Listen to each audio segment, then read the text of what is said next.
Indonesia punya armada perang paling beragam di dunia. Pengamat pertahanan dan petinggi TNI beri peringatan.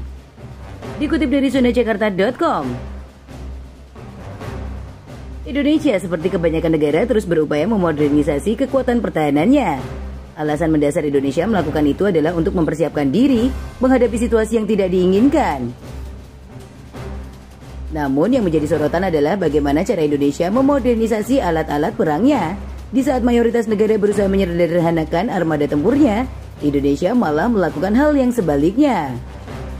Ambil contoh jet tempur, Indonesia membelinya dari berbagai negara.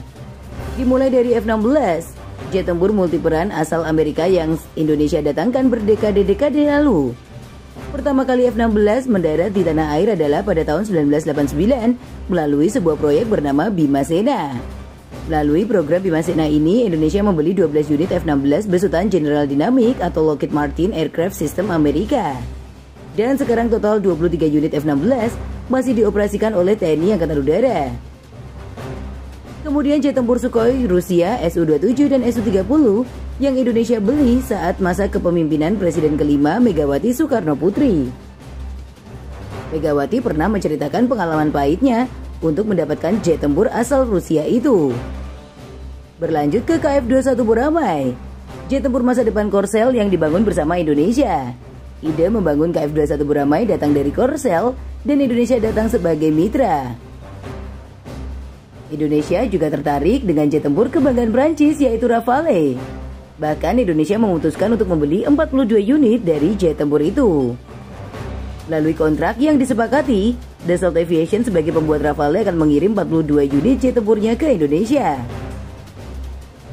Terakhir adalah F-15EX, sebuah jet tempur kelas berat fenomenal buatan perusahaan raksasa Boeing. Memasuki bulan Agustus 2023, Indonesia menunjukkan keseriusannya untuk mengakuisisi F-15EX. Namun sampai sekarang belum ada pengumuman resmi apakah Indonesia benar-benar jadi membeli jet tempur tersebut.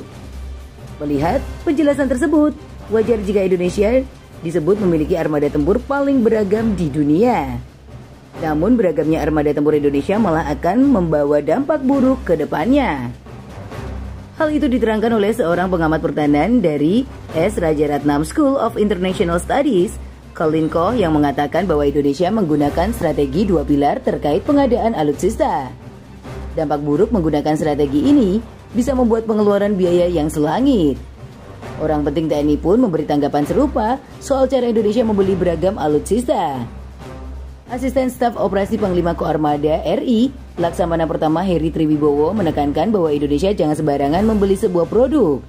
Indonesia harus memastikan barang tersebut sudah teruji dan dapat terintegrasi dengan sistem yang Indonesia miliki. Heri juga menjelaskan betapa pentingnya alutsista yang setipe dengan alutsista yang sudah TNI miliki.